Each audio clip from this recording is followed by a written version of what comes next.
Welcome also from my side to the third panel of this wonderfully organized and incredibly interesting conference. Thank you so much, Marion and Grant, for putting it together, and thank you to my HKB colleagues for making every effort in organizing it. And thank you also to the translators in the cabins back there for doing an amazing job. Yes.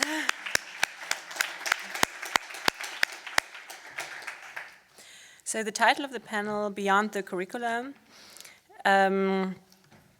is indeed one on very diverse perspectives. We will hear in the following presentations about British art schools in the 1970s and which post-punk bands emerged out of them, and how self-organization was possible there. We will hear about pedagogical experiments in the new Bauhaus in the Chicago of the 1960s. And we will hear about a newly founded African Design Center in Kigali by Christian Benimana. And I'm particularly happy to announce that we will be able to learn about indigenous models of education in today's Brazil by a member of the Guarani Yandeva, Sandra Benitez. As Grant said, my name is Olga Schubert. I work here at the house, and particularly at the moment for a project called New Alphabet School, which is a school of learning and unlearning in the field of the arts, a traveling school throughout the world. So I'm really happy to learn more about curricula and modes of learning. So without further ado, because we don't have much time, I will introduce our first speaker, Gavin Butt. Gavin Butt is Attenborough Chair of Drama, Theatre and Performance at the University of Sussex. And we can congratulate him on having a new position from this year, September. He will be Professor of Fine Arts at Northumbria University in Newcastle. He is the author of numerous books on popular culture and art. One is called Between You and Me, Queer Disclosures in the New York Art World, 1948 to 1963, published in 2005.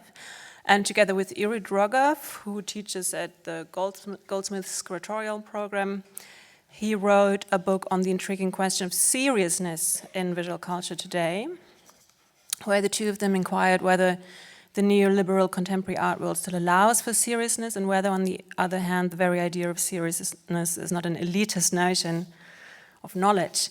Gavin is also the editor of After Criticism, New Responses to Art and Performance, and co-editor of Post-Punk Then and Now.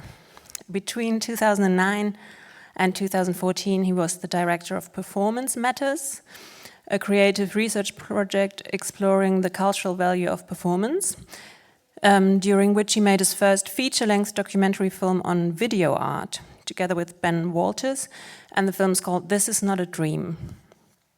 He is currently completing a book, and I think this is what we get a glimpse of, on post-punk bands and UK art school education. And please welcome, together with me, Gavin Butt.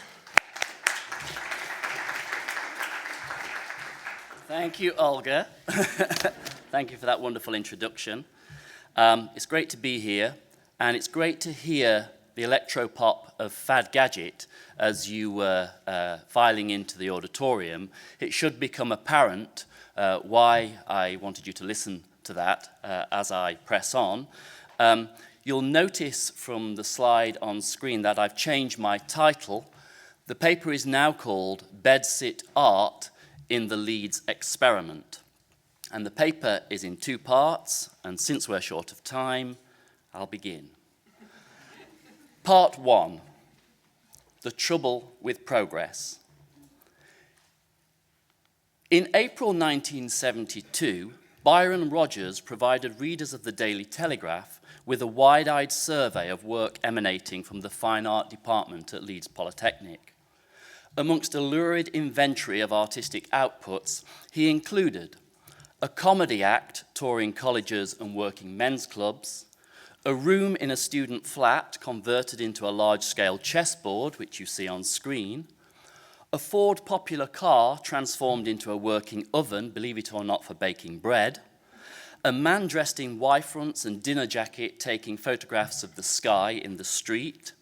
Eyes removed from a pig's head and sewn to the ears of an artist. A maze of black polythene in the concourse of Leeds City train station. A mannequin in a coffin-type construction with flashing light bulbs, which you can see here on the left, and a row of telephones painted in British and German military insignia.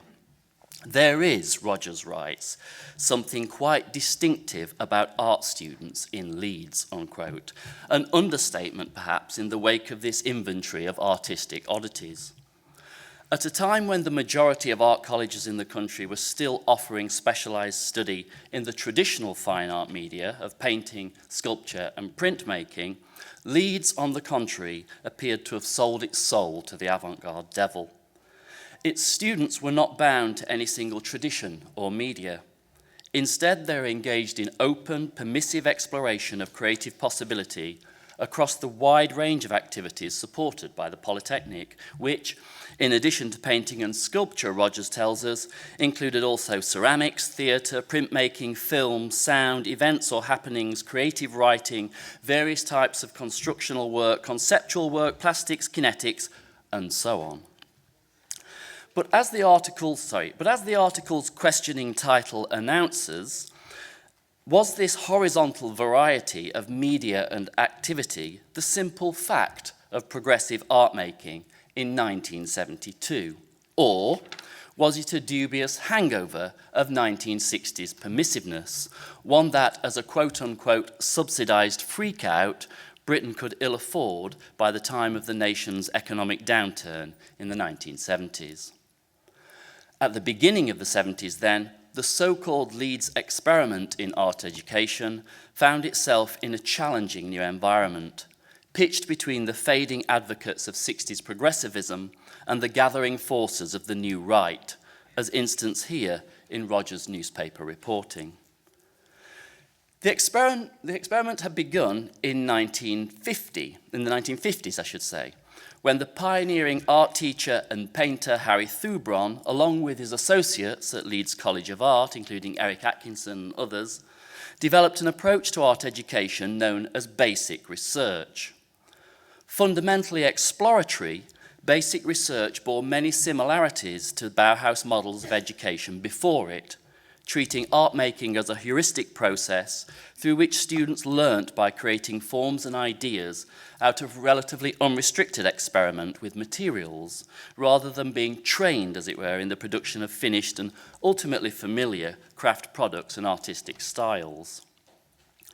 As a result, well-respected British abstract painter Patrick Heron called Leeds, quote, the most influential art school in Europe since the Bauhaus, unquote, even though, that's just some more instance of the work from Leeds College of Art students in the 1950s. You can see the kind of things that they got up to. So Heron called Leeds the most influential art school in Europe since the Bauhaus, even though somewhat inauspiciously located in the heart of West Yorkshire in the north of England, rather than in London, Paris, or Rome. By 1970, the college, then incorporated into the newly founded and multidisciplinary technical institution Leeds Polytechnic, enhanced its anti-establishment credentials with the appointment of Jeff Nuttall to its staff. Author of countercultural Jeremiad Bomb Culture, a poet, jazz trumpeter, painter, and also a performance artist, Nuttall was possessed of a faith in the power of aesthetic outrage at a time when progressive politics, as far as he saw it, had become impotent, principally because the 1960s had failed to overthrow capitalism or stop the Vietnam War. He maintained a soixante-huitard opposition to the war into the 1970s, but by this time believed only avant-garde art, not politics, to be antidote to it. For him, art's radicalism resided in its ready ability to besmirch the logics of capitalist rationality and moral judgment. When a journalist on BBC TV charged that the art of Leeds students was devoid of sanity, Nuttall shot back, It has been claimed that the Vietnam War, which was much more expensive than the Fine Art department at Leeds, is a sane project. I think that is truly insane, whereas I think the things we are doing here are sane. So whilst not a new school exactly, Leeds was most certainly, by the early 1970s, an institution freighted, perhaps more than any other UK art school, with carrying the future-oriented promise of the new in art. A project that the Bauhaus and Carla Bavan and others had variously been leader of some half-century earlier.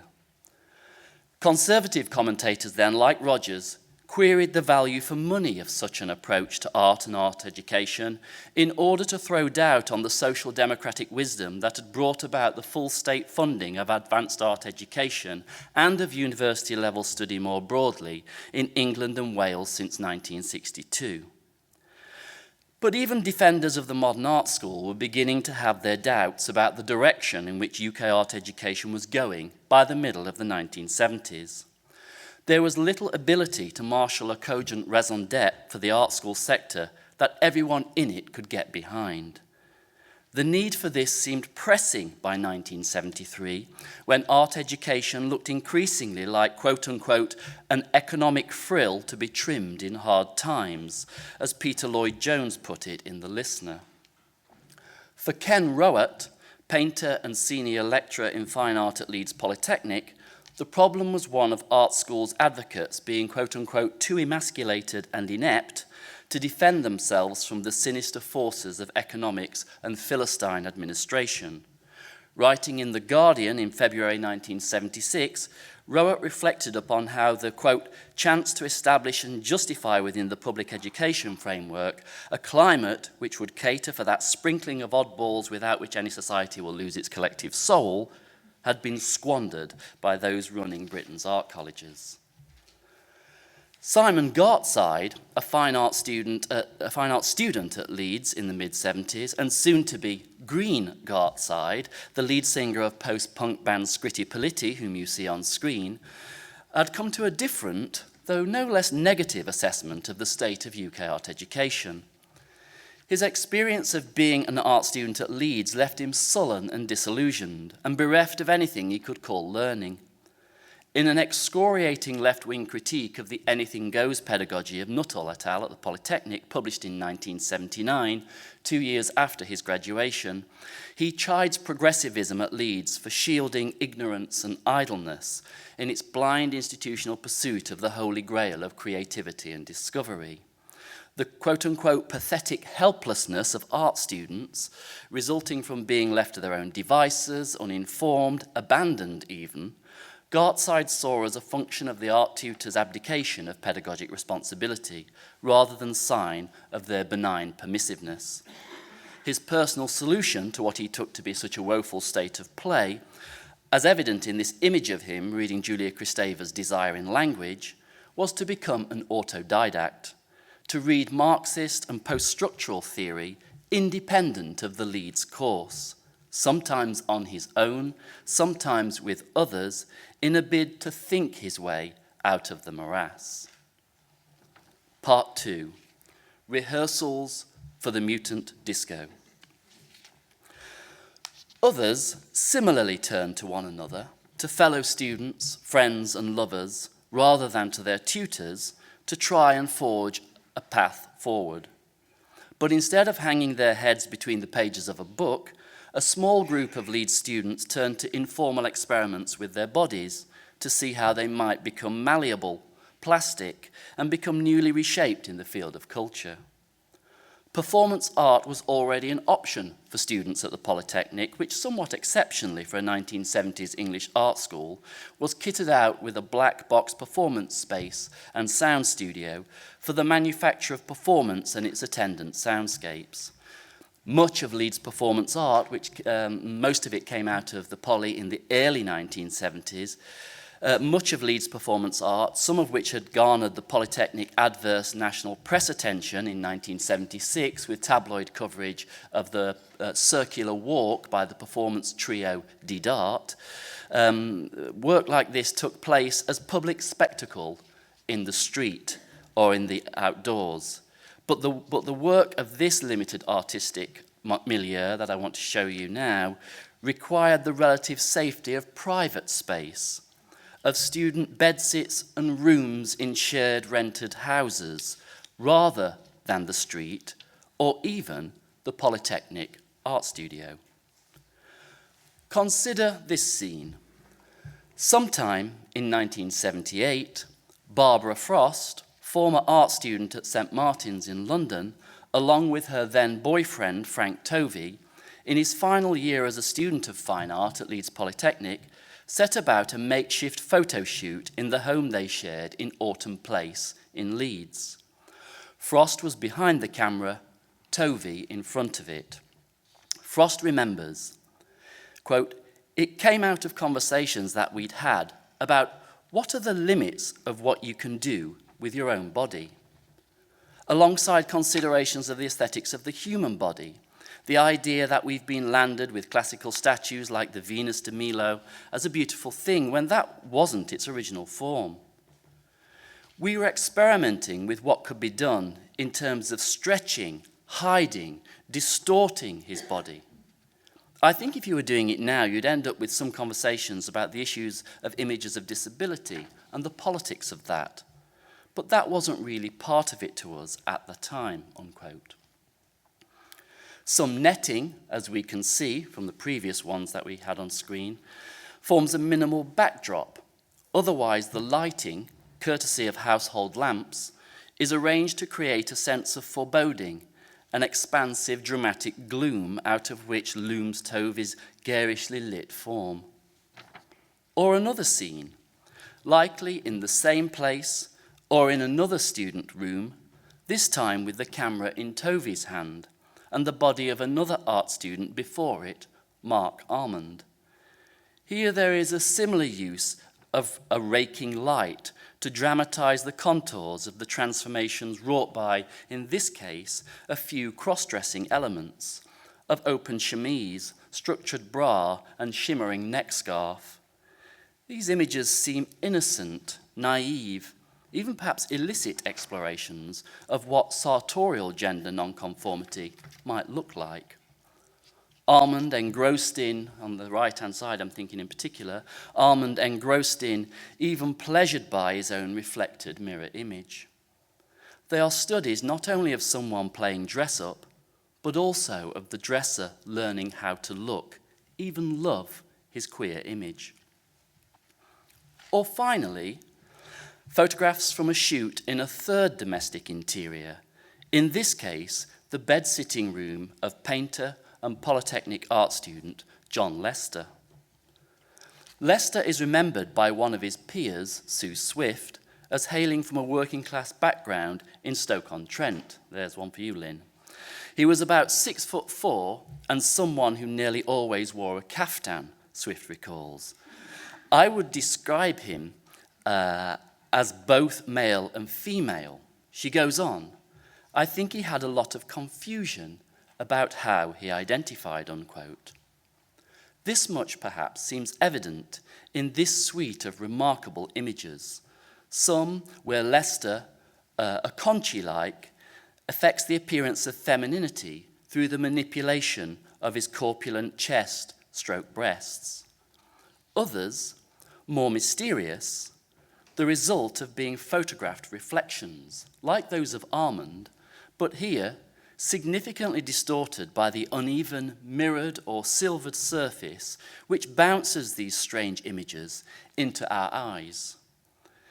It's as if, perhaps, we are witnessing the actual force of will to create a novel image of gender nonconformity out of extremely limited representational means.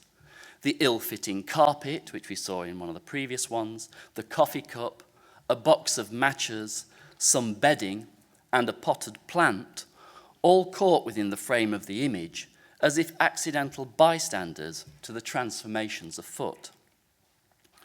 Frost again remembers that these images surfaced out of conversations between the four of them, Tovey, Almond, Lester, and herself, quote, about how people feel about their bodies from the inside, and what people see from the outside, unquote.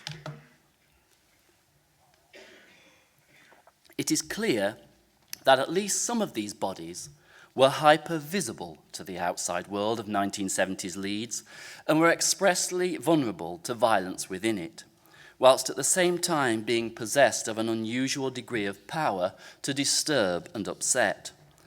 Sue Swift again recalls, quote, "You would go into a pub with John Lester and get ex-boxers and those sort of guys feeling really threatened by him.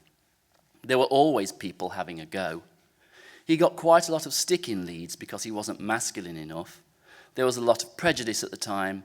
Mark Armand also got quite a lot of stick for just walking down the street," unquote. Indeed, in one incident in 1976, this was after, I'll tell you about it in a minute. In one incident in 1976, Lester was arrested by police in the street, allegedly because an elderly lady felt intimidated by him and had leapt over a wall in haste onto a motorway below in order to avoid him. He got bound over for the piece, for that. Leeds, more broadly, was a tough place to be if outwardly different from the norm in public.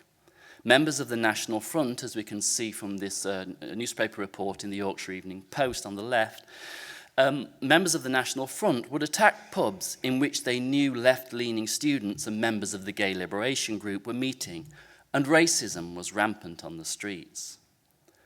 But such fear and hatred of difference also found expression in the heart of progressivism's flagship establishment, the modern libertarian art school. As another former student of Leeds Polytechnic recalls, quote, "I think Jeff Nuttall bullied John Lester. Jeff drew willies on John's paintings." Such apparent homo or transphobia, we can talk about how to define that, existed alongside rampant, unchecked sexism and sexual harassment that was a daily occurrence in the studios for female students throughout the 70s and early 80s. Male tutors urinating in female students' studio spaces after drinking down the pub, and ritual gropings were activities only decisively called out by feminist activists in the early 1980s, when the so-called Sex for Degrees scandal engulfed Leeds Polytechnic, and which helped curtail the long-running coexistence of sexist behaviour and progressive art education at Leeds. And you can see another report from the Yorkshire Evening Post in 1984 detailing that.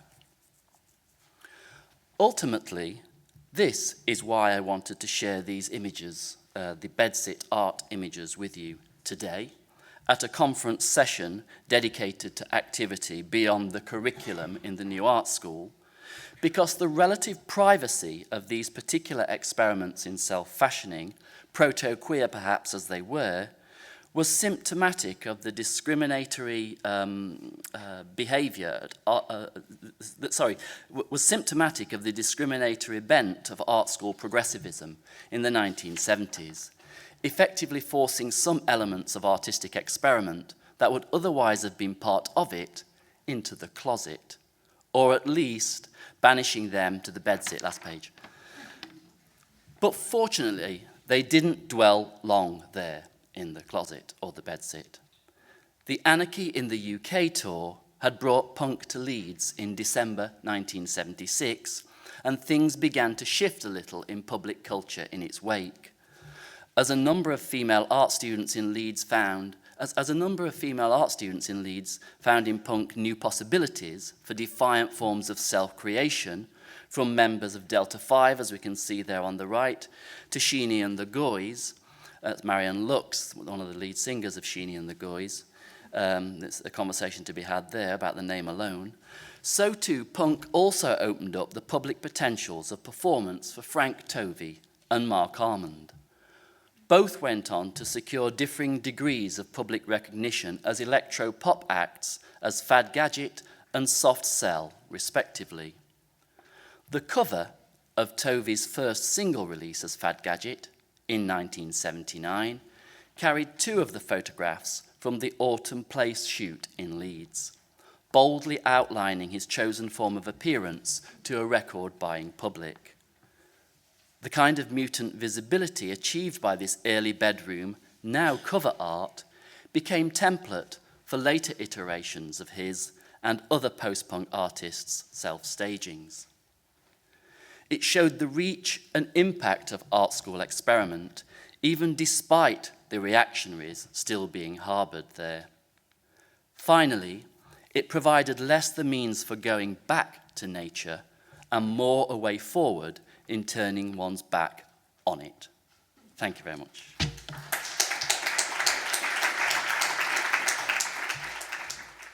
Thank you so much, Gavin, for this fascinating talk. We would like to ask you to hold your questions until the end when we will sit here and discuss all together. So maybe make a note of it or, hold that thought. I think it is a really diverse lineup in this panel, but I can see already the connections. Gavin pointing to an institution that allows for an open space of outer institutional activities, and Mark is going to look now on practices of subverting the institution in which one is housed while still being in it. So I'm really looking forward to the next talk, and I would like to introduce to you Mark Wigley. He's professor of architecture at Columbia University in New York, and he acts in several ways as both a historian and an architectural and cultural theorist, as well as a curator who explores the intersection of architecture, art, philosophy, culture, and technology. He wrote several books on architecture and deconstruction and is a reader of Derrida, and his most recent books include one on Gordon Matta Clark called Cutting Matta Clark, Vienna Architecture Investigation from 2014, and one called Buckminster Fuller Incorporated, Architecture in the Age of Radio from 2015. Are We Human? Notes on an Archaeology of Design is the book he wrote together with his co-curator of the third Istanbul Design Biennale in 2017, Beatrice Colomina.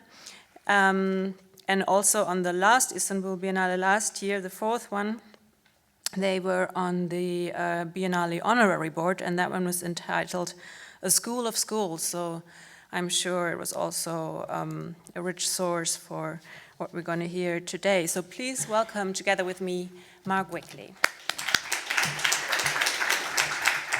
Well, I think any day that you hear about Scritti Politti in a conference is a good day. So I'm going to try to ruin it now.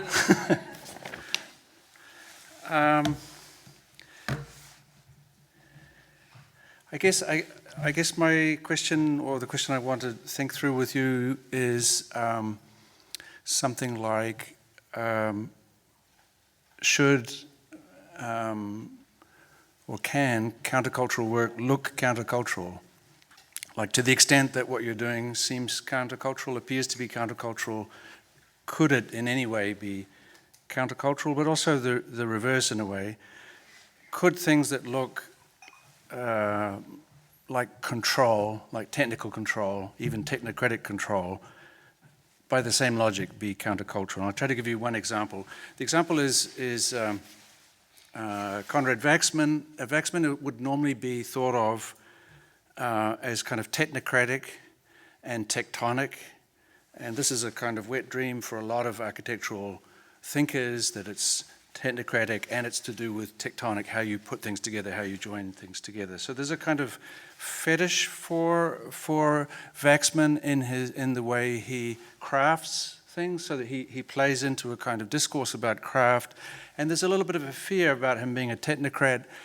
We could even say as a kind of part of American post-war hegemony, similar to Buckminster Fuller doing his key research with the military, his key kind of teaching work under the support of the United States Information Agency, and so on. So it seems like a very difficult figure to position as countercultural.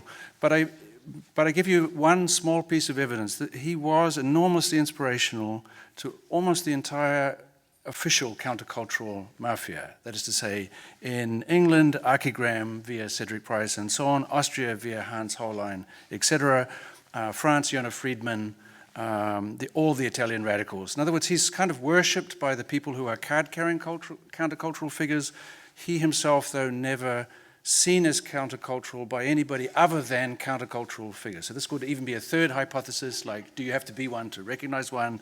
And you would recognize a fellow countercultural operative precisely because they didn't look like you. In other words, you would see there something like this, some theory like this. Again, connecting to the project of here of the Bauhaus Imaginista, for which I totally love and am very grateful to learn every time. Waxman is very, very engaged with the question of Bauhaus. He writes a lot about it, he lectures about it. Whenever he gives a lecture on the Bauhaus, he prepares more thoroughly than for any other lecture. I'm pretty sure of this. For him, the Bauhaus it's a personal thing. It's working with Walter Gropius during the war and being, in a sense, rescued from the war by Gropius. It's equally the teaching at the new Bauhaus, at the Institute, and teaching and drinking, if we could have, for a moment, pretend that there's a distinction. And then also, you could say a kind of new Bauhaus of Ulm, and here with Maldonado. So that's Waxman in the lap of Maldonado with Max Bill on the ground, and so on and so on. So this sort of scene. So he thinks a lot about the Bauhaus and its tradition. He likes all of these people. He's somehow connected to this, but he feels the Bauhaus were all what he calls BC, that means before computer. Basically, he says they're useless. They all think that electricity is just a kind of a new form of handcraft, and they fail to grasp the full logic of electricity because they don't get electricity, which means the world of machines, because they don't really think machines, because they don't think electricity. Then they're not able to think about electronics, and if you can't think about electronics, how are you going to think about wireless? And the world is obviously going to be wireless. So basically he's saying the Bauhauses are a bunch of losers. A bunch of losers that he loves, and that's the nature of things. So in other words, he's incredibly close to a whole series of Bauhaus figures. He's teaching in institutions that are born of the Bauhaus, and yet he feels like there would be a more Bauhaus thing to do, which would be anti-Bauhaus. So he's kind of calling for, he says in his lecture, for example, that the Bauhaus has died many times, which doesn't mean that it goes away. I'm quoting him at this moment. Furthermore, if you were to engage with electricity, electronics, and the wireless, as he thinks should happen, this would necessarily undo architecture. In other words, architecture as we currently know it is a form of resistance to whatever it is that means this world of electricity. And he doesn't imply, by using the word electricity, that he knows exactly what he means by that. He's speaking about a revolutionary force. Electricity is change, right? And if electricity is change, wireless is, electronics is even more change, and wireless is kind of like hilariously extreme change. So he's saying what architecture has to do is kill itself in a kind of kamikaze way, let go of all of its assumptions in order that it can engage with something that's not known but has already changed the world. This would be a kind of anti-architecture, right? So already I'm declaring that, of course, not only is he countercultural, but he's so resolutely revolutionary in the sense of being anti-architectural. And that, of course, would imply, if you were teaching, a kind of anti-architectural pedagogy. The next thing to point out is that he hates teaching. Right? You could, as I will try to show you, is probably one of the most influential teachers, hates it. By the way, could you be an influential teacher if you really love teaching? Right? According to the logic that I've gone through so far, you would have to be kind of annoyed with teaching and deal with that, and the dealing with that would produce some sort of extreme pedagogical encounter. Teaching started at the Institute of Design in Chicago, in this building. I mean, again, of course, it's the United States. This is not Dessau, Weimar. It's not Ulm. It's clearly not designed by Max Bill. But just to give you a feeling for the place of the new institute. New institute doesn't seem so new. He started to teach there at the beginning of 1950 in a department of advanced building research at the Institute of Design. He was invited to teach there by Serge Chomayev. And precisely his department of advanced building research refused any distinction between teaching and research. So that's his first move, is of course to make, if teaching would be engaging with the unknown world, then it would be by definition research. He had been pushing to do this ever since 1948. He suggested in 1948 that he could perhaps start a design office and what he called a research factory attached to the school in Chicago. And he says in his letter to Chermayeff, it would mean that I would have to supervise such work in your school. What it means is, if I was to do this, I would have to teach, right? So he doesn't like to teach. Walter Gropius, of course, writes him a letter saying, it's wonderful that you have this new job. He says, quote, I see this to be a true continuation of the Bauhaus idea and a vital step in the right direction. You can hear the music playing, namely consistently to recognize the impact of modern industry on contemporary design and building. I will be glad to give you all the support which is at my disposal. This is in no way an innocent letter in the sense that, of course, Walter Gropius is very much behind almost every decision made in relationship to the Institute of Design. He was enormously proud of it and careful with it. Also, he has been working with Conrad Waxman through the 1940s on the packaged housing scheme. So for Waxman to arrive in the Institute is like another piece of Gropius's kind of legacy being kind of, as it were, put in place. Here we have Waxman doing some Bauhaus exercise. And again, I don't know, I guess because of the last talk, which I love so much, we have to concentrate on the clothes and the tie. You know, it's sort of the weird combination of the sleeves rolled up. It's like he's really a worker, but is not really a worker. It's a kind of factory scene in the basement. He doesn't love to teach. They don't necessarily love him either. So he's down there, but then with some sort of Zen or magic going on. But he writes to Walter Gropius already in February 1951. And I think it's an important letter. He says, the close connection with the school, so again, he doesn't say I'm at the school, he says I'm connected to the school, has been extremely interesting. I feel, though, that I've had not a good enough professional training to call myself a teacher. I also feel that I'm more interested in the work itself than the person, like I don't really care about my students. Even with my best intentions, I always find myself in a position which I push certain work through, forcing it to a goal, and do not care very much about the teaching in the meantime. If a student, by doing such work, gets something out of it, then great, I call that a success, but if he doesn't, I believe it's more or less my fault. So he writes this letter. Actually, Gropius was thrilled by this letter. Isa Gropius also wrote, they both said, you've become now a kind of reflective, interesting, kind of a moral person. This is 2 weeks before a huge fight with Chermayeff in which Gropius will take the side of Chermayeff. So this is kind of a momentary piece, but this momentary piece is a moment which he says he's not really comfortable with this thing called teaching. What's going on at the time is the production of this hangar for the US Air Force. It's an enormous kind of a cantilever structure. So he's producing this work, he's producing it with students, but because of the fight with Chermayeff, it's not part of the education of the students. So Chermayeff exactly says you can't, if a student works on this, then they're not going to get a degree. So actually kind of in parallel. So he's doing one kind of teaching with students which he's not very happy with, and he's doing another kind of work with students that he is happy with, and it's the production of this kind of object, which is because it's the military, it's not published as such until 1952, and published a little bit in disguise, but you get the feeling for it. It's a war machine. Sure, it's a war machine, because sheltering these big B-36 bombers, so this is really like sheltering destructive capacity. So in 1952, he's producing this kind of thing, and he's kind of uncertain about this thing called education. He thought his direct involvement with the school would be just at the beginning, that he never wanted to stay very long. He certainly didn't want to be a teacher, and he immediately then starts to, almost immediately after that letter to Gropius, develop a kind of counter teaching strategy.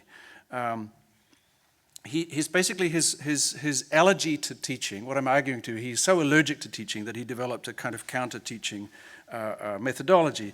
The idea was to turn the students into a thinking machine, able to take on a specified problem into a wholly unexpected territory, or even more importantly, to work on a problem that hasn't even been defined yet. This was his sort of mission. If we're going to work on the unknown, we have to be in the middle of the work, and then when we're in the middle of the work, we'll discover what it is that we're working on, and when we discover what it is that we're working on, then we'll kind of work on it. Right? So it's a sort of but it's basically throw yourself into the unknown and climb out of the unknown with the set of skills that you would develop there. This is a kind of a paradoxical approach, right? And this was the main point of a kind of report that he gave in a lecture in London in July of 1952 at the ICA, in which he was trying to say, look, he's just trying to separate this research capacity from the school and develop what he called unconventional materials and methods, based on this simple fact of electricity having transformed the world. In other words, what he argues is that electricity has compelled whole new ways of thinking about objects that all the accumulated knowledge of the discipline of architecture could not address. Therefore, as he put it, I've invented certain ways in which we can work together with students on things that we don't even know what we're working on. He called them certain experiments in teaching to engage the unknown.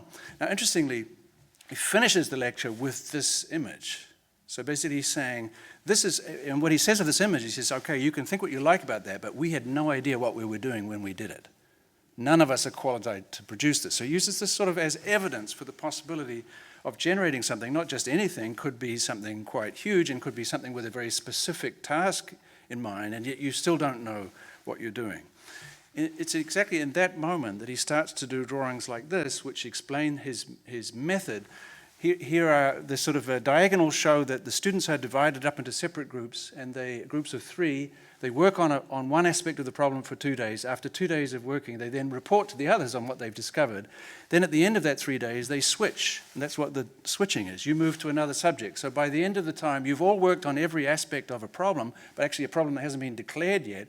And then when halfway along you think you know what you're doing, everything will head down to that final thing on the right. So you'll actually end up with a result not knowing what you've produced. So this drawing is related to the production of this frame, which is a huge space frame capable of housing the scaffolding for a tuberculosis asylum. But he points out that when you fill up this frame with all the various elements to make it an asylum, he's only really doing that so that the students can think that even though they don't know what they're working on, they nevertheless can imagine that they are somehow connected to the field of architecture, even though, he says, the figure of the architect is just no longer relevant figure. So he will allow the students to cherish the dream of being architects even when they have participated in a collaborative project whose main mission it is to destroy the very figure of the architect. So what matters is the capacity of this structure to receive an architecture that could not be imagined yet. So it's a kind of hospitality. How to make an architecture, how to have a kind of self-dissolving architecture made in order that the architecture that will leave architecture behind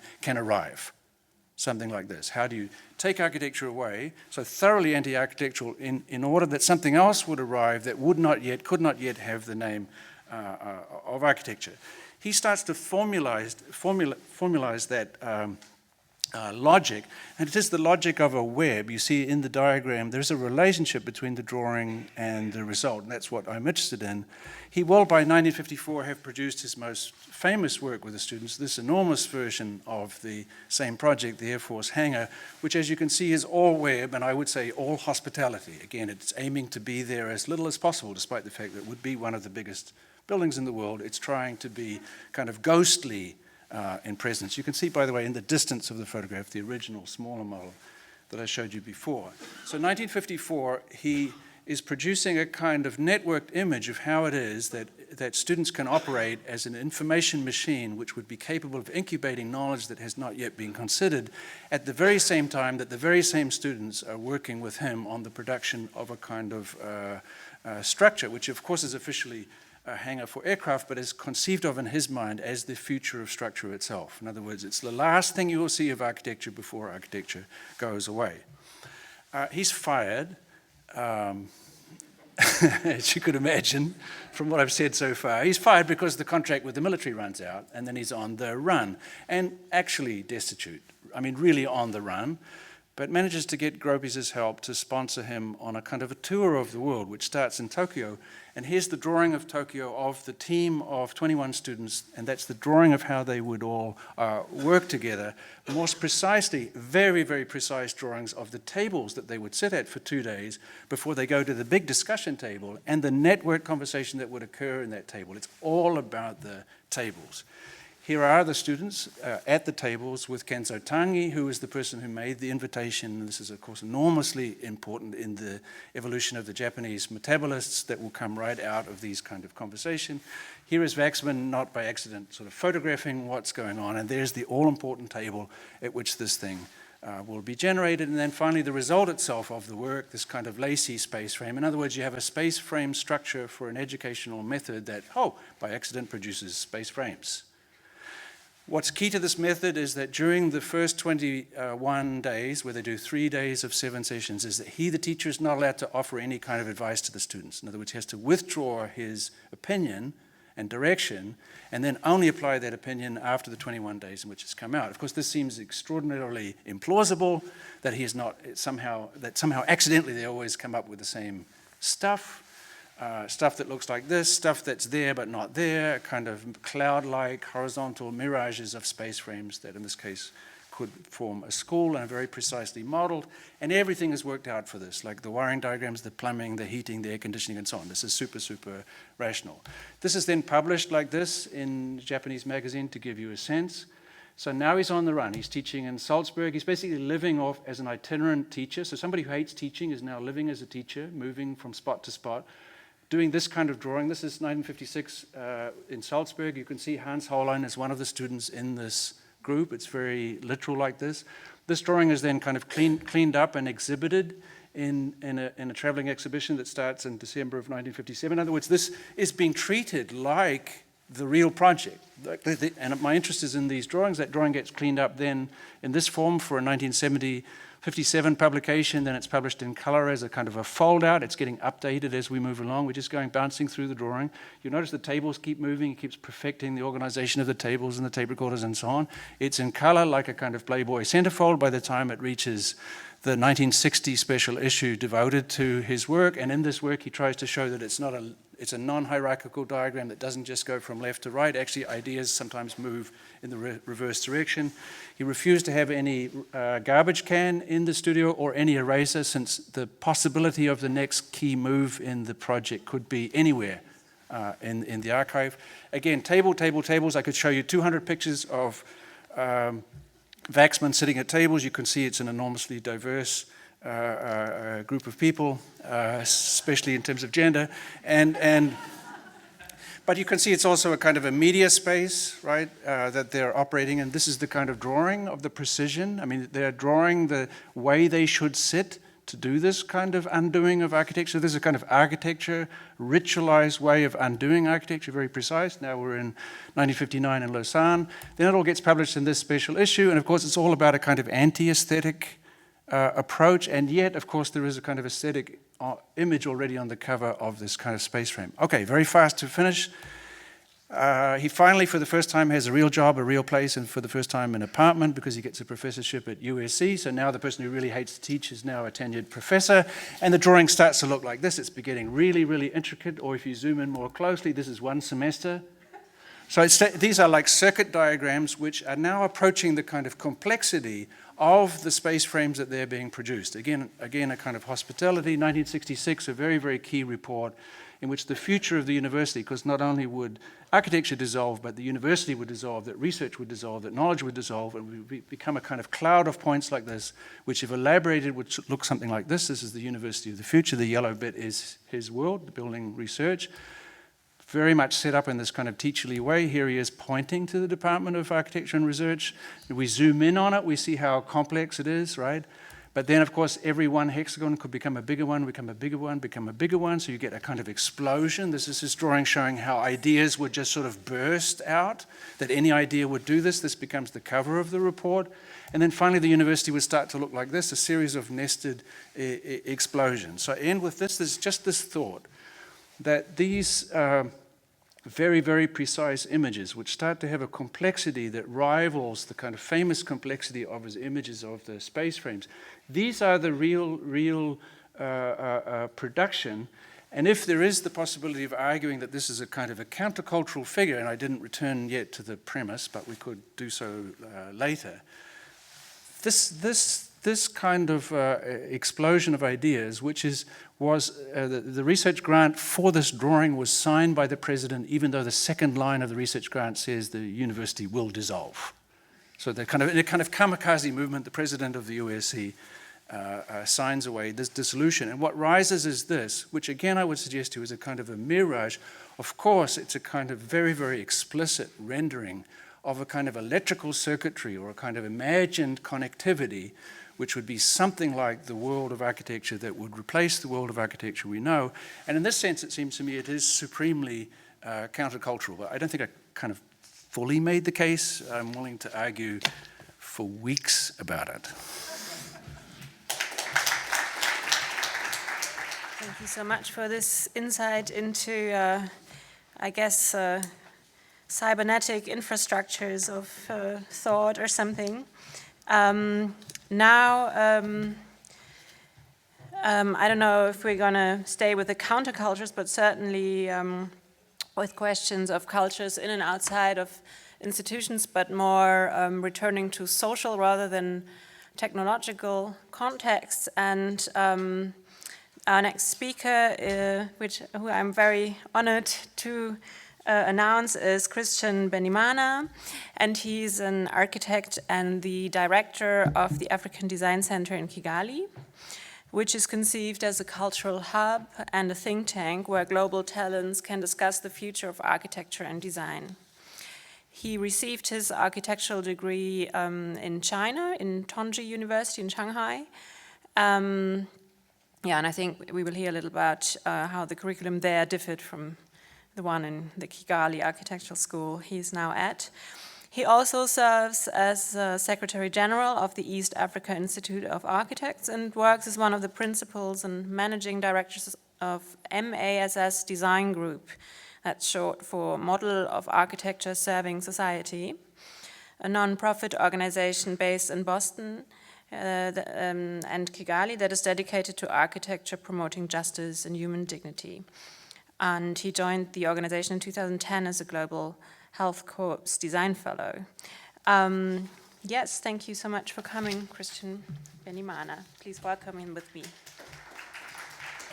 Well, thank you for your wonderful introduction. I will try to go as fast as I can, because I was told I have 15 minutes, so I can't tell all the stories of my 10 years in Shanghai. Today, I'll try to talk about the work that I've been involved in for the past 9 years and how that has fueled my resolve to at least attempt to change how we train the next generation of architects and designers, especially on the African continent. So I'll start with this quote that it is said that it was said by Buckminster Fuller. I can't verify that yet. But the reason why I like it is because it has this interesting question about the pursuit of justice and what beauty means. If you read at it, it will kind of like, point to our process as architects of what we do as something that doesn't start with a defined goalposts, but seeks to address a problem that we need to define yet and constrain, and then find a solution that sometimes surprises us and sometimes we're not happy about. So I think every decision we make as architects has to be very careful. I'll give this example. In 2005 in Tugela, South Africa, about a dozen people, more than a dozen people actually died of a multi-drug resistant TB. And what happened was that all these people had visited the same clinic in that area, where a patient who had this TB had went to seek medication. So the wait for them to get medication in poorly ventilated space led to the contamination that will later kill them. So you can say that the design of this space was a major contributor to the death of these people. Surprisingly, dying of hospital-acquired infection is nothing new. In 1854, during the Crimean War, some deaths were found not to be caused by the wounds that the soldiers suffered, but from infections they acquired during their treatment in extremely unsanitary conditions. As a matter of fact, Florence Nightingale, who was a nurse appointed to treat the British troops fighting the war, reported on this, and her recommendations went on to inform what later became the Nightingale Ward, a nurse becoming an architect. They informed a number of changes to the space of the wards, including raising the floors of the wards from the ground to include better lighting and better ventilation. And we know some examples where architects had borrowed some of these principles of building or designing the facilities to include certain aspects of healing. And the best example I can give in this instance is this Paemio Sanitarium in Finland by Alvar Aalto, where he even as far as redesigning the sinks in the shared bedrooms so that when a patient is washing up, the splash of the water produces minimum disturbances to their bed, to their roommate when they're trying to rest or if they're not bathed. So in the beginning of our practice, we've had the opportunity to work with two thought leaders, Dr. Agnes Binagwaho on my left, on your right, was then the former Minister of Health. This was in 2008. And following the 1994 genocide against Tutsi in Rwanda, she was among the people who were tasked to reform the healthcare system of the country. And Dr. Paul Farmer on my right, on your left, he's a long-time global health activist who, together with Ophelia Dahl and Dr. Kim Yong, who was the president of the World Bank, founded Partners in Health, an NGO dedicated to offer the preferential option for the poor. That's what they call it. For them, the reason why in the 21st century, people were still dying of infection-acquired, hospital-acquired infection was a question of inequity in global health. So in Rwanda, which is my country where I come from, I always have to present the map because I don't assume everybody knows what it is. On the African map is the green dot. You can appreciate it's a small country, but very remarkable country. I invite you all to come and visit. So in 2006, Partners in Health and the Ministry of Health decided to partner to build a district hospital in the north of Rwanda, where you see the green dot on the map. It's an incredibly beautiful area. It sits right at the bottom of the volcano chain in the north of Rwanda, at the border between Rwanda, DRC, and Uganda. At that time, Botero was a district of about 400,000 people. That's in 2006.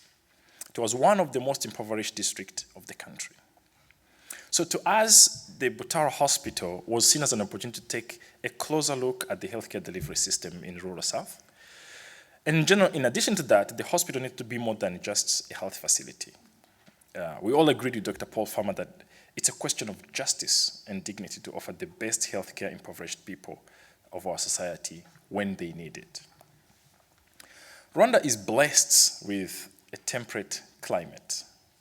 So instead of having indoor waiting rooms and walkways that we know, if they're not properly designed, have a potential huge risk of being these spaces that create or infester environments where infection control can emerge. We took advantage of this climate and made almost all circulation and waiting areas outdoors, around gardens and courtyards between buildings. In areas where levels of illiteracy were still high at the time, a thoughtful color palette is not only served to bring life and aesthetics to this facility, but the signage around the campus can carry the same colors and form a language that allows you to direct someone who can't read to their destination by telling them which color to follow. At the same time, we bring back the notion of building infection control measures into the facility itself to serve its intended purpose. Fail-safe passive systems that help reduce this risk of contamination of airborne infections was used. The idea that comfort is as important and necessary as functionality. It is scientifically proven that a sight of a suffering patient slows down recovery. So a simple act of flipping the beds in the ward and offer each patient a view across the valley or through the window onto the courtyard outside can make a significant difference in the lives of thousands and thousands of people who will rotate through that bed in the lifetime of this hospital. These are decisions that we architects and designers have in our powers to make, but more than often overlook or misuse. The story of the success of Botero is one of a facility that is born from this country, from this region, but speaks to issues in healthcare delivery infrastructure in rural settings, not just in Rwanda, but globally. This hospital is a great example of a purpose-built facility, but a purpose larger than itself. It went on to inspire a number of other work we've done in improving the healthcare delivery infrastructure systems in the country. It forced us to take off our architect's hat and wear our activist hat. Rethink infrastructure basic standard for healthcare systems. Rethink things like program agencies, sizes, minimum standards of services, and space requirements. Issues of siting these facilities for maximum passive systems and accessibility orientation, physical relationship in order to provide dignified healthcare, and together work with the governments to make these policies. We were also invited to work on this type of work in other countries, and this is what we did in Liberia to develop also the healthcare infrastructure system standards of that country. This year, these two hospitals, the one on my right, which is your left, is the Munini District Hospital, and the one on the left is Nyarunyanya District Hospital. They are both under construction this year. They're going to be completed either late this year or early next year. They're going to be the first two hospitals designed with these standards that we've designed following Botero Hospital. So using architecture as a job creation opportunity is very common. So we made it a point to also do the same, attempt to do the same with the Botero Hospital. So during the construction, over 4,000 people from Botero were employed to build this facility. But when we explored these opportunities of creating new building systems using materials we could find locally, like the volcanic stone that you see making this cladding wall, this combination of using these local materials and hiring locally also began shining lighting and spotlight on talent that was hidden, that would not otherwise emerge. This is Hakiza, who worked on the hospital project with us. On my right, which is your left, is showing him working on Botero Hospital in 2008 during the construction site. And on my left, which is your right, it's showing him 5 years later. He was working on a private residence of someone in the Kigali city who saw the volcanic rock and loved it. You can appreciate how himself has managed to even increase his ability to perfect this craft over the span of 5 years. It didn't stop there. Hakiza has gone on to become a legend of this craft. If you can see this, this is a screenshot of my computer I took when I found him on the cover page of WeTransfer, holding his rock, standing in front of the volcanic rock. At the moment, Hakiza and a couple of other masons have created a cooperative of more than 27 masons who do nothing but this type of work around the country. Myself, I've had to recommend Hakiza, or I've had to get architects and engineers asking me to get them, to link them with Hakiza so he can do this work for them. So I believe that we have the duty to use architecture and design to provide a platform where these talents can grow and be recognized for what they are worth, human dignity. So the success of Botero also shines light to another big problem that developing nations face, that is brain drain. You have this wonderful facility, but how do you bring doctors and retain them here and get the right caliber of doctors you want to retain to serve at this purpose? So the Botero doctors housing project was born from that challenge. And once again, the opportunity for us to design everything with the craft people in this place and materials we could find around was a further reinforcement that good architecture and design is possible everywhere, and it can be done locally and made locally. So the medical professional team grew, and the need for expansion for more housing happened, and we did further projects there. So with the hospital completed and some of the most qualified medical professionals available, this hill was named Musozi Ukiza in Kinyarwanda, which means the healing hill. But with that responsibility come greater challenges as well. More cases started being referred to Botero Hospital because it was a brand new, nice hospital. Among these, an alarming number of non-communicable diseases, diabetes, high blood pressure, and cancer cases. But cancer cases were particular because it is estimated that 16 million cancer cases are detected each year in developing countries, which accounts for 70% of the global estimates, and many go untreated. So the Center of Excellence for Outpatient Cancer Center was established to respond to this incredibly larger number of cases in hospital was receiving from the country and the East African region. There was an existing building on the campus that was determined to be home to this center. But the challenge was the needs was underestimated, and it was quickly established that it will need to be renovated and expanded. The second challenge was about our work. What it is that we can offer someone with confirmed and quantified chances of dying that gives them comfort and hope to get better. So the medication spaces were intentionally designed to ventilate as much as possible out and open spaces, to give a sense of connectivity to the beautiful valleys across from this center, removing any remote sign of isolation and despair. That was what we were hoping for. And the next project on this campus was a shelter for the Center of Excellence for Outpatient of Cancer Center. Through this region had seen significant improvement, they were still short of housing for people who came to seek treatment. It's also under construction and is going to complete soon. And in January of this year, we inaugurated the University of Global Health Equity on the same hill across the valley.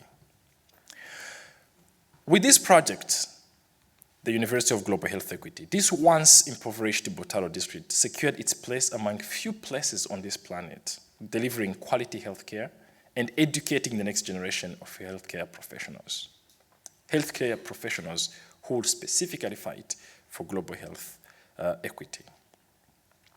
Though we can't claim full responsibility for the success of this place, but architecture and design companionship, in this case, is an undeniable amplifier of the Rwanda Ministry of Health and Partners in Health mission to fight for global health equity as a tool to bring justice to some of the world's most impoverished population. This way of thinking and practicing architecture is particularly important to the continent of Africa, as I said earlier. I won't read these statistics. I think they're not a secret anymore. Africa is going to add 1 billion people in less than 30 years. And the rate of urbanization is alarming. It's estimated that we add 40,000 to 50,000 people every day. We tried to compute a couple of years ago on a number of extra infrastructure needed to accommodate this increase in population. These, by the way, we don't update them every year because they don't account for the current deficit. So we assume we are still within the range of what is still needed. And as you can see, they're quite scary. Around 700 million more housing, more than 300,000 schools, and around 85,000 health centers. So that's why we started this African Design Center.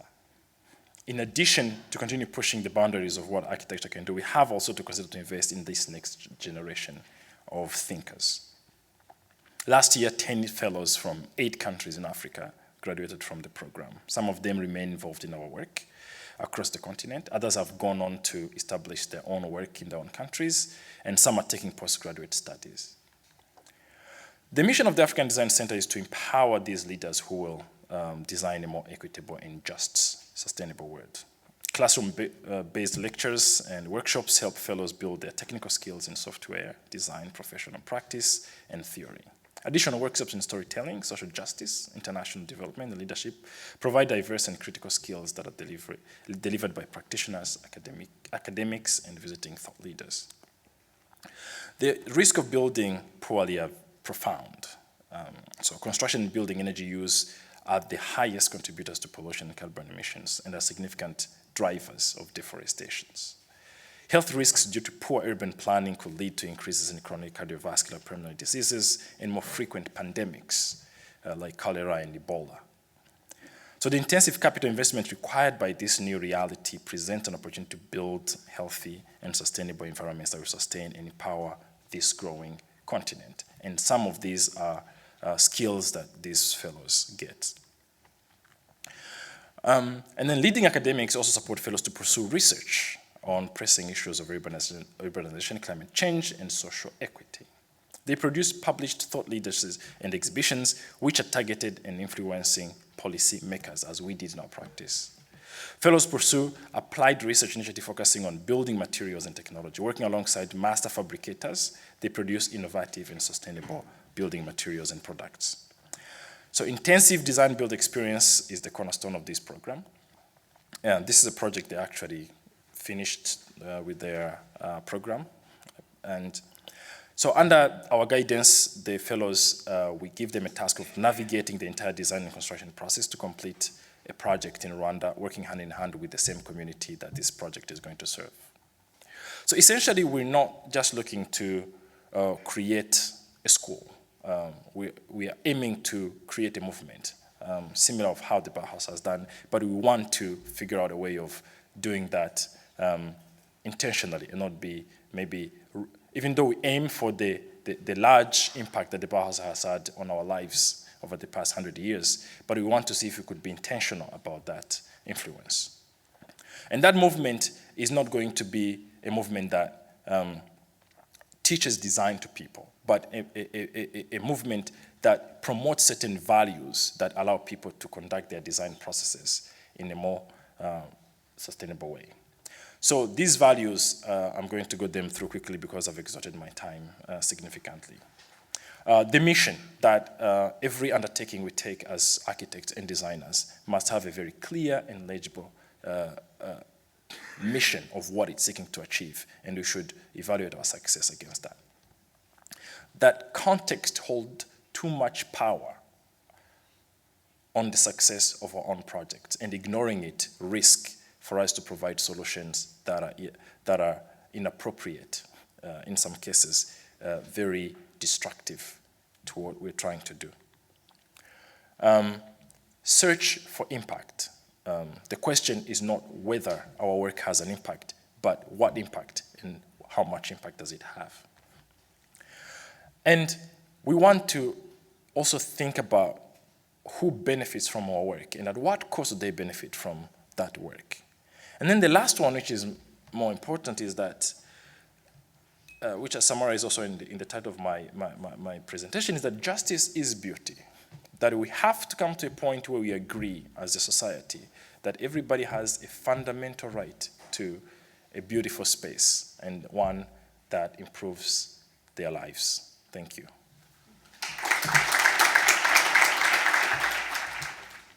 Thank you so much, Christian, for this insight into your work. And please be reminded, everyone, that the next talk will be in Portuguese, since our next speaker is from Brazil. So if you don't understand Portuguese, please find the headphones for hearing the translators outside in the hallway. I'm very happy to announce our next speaker, Sandra Benitez. She is a member of the people Guarani Yandeva in Brazil and worked as a teacher in the Guarani Yandeva intercultural schools.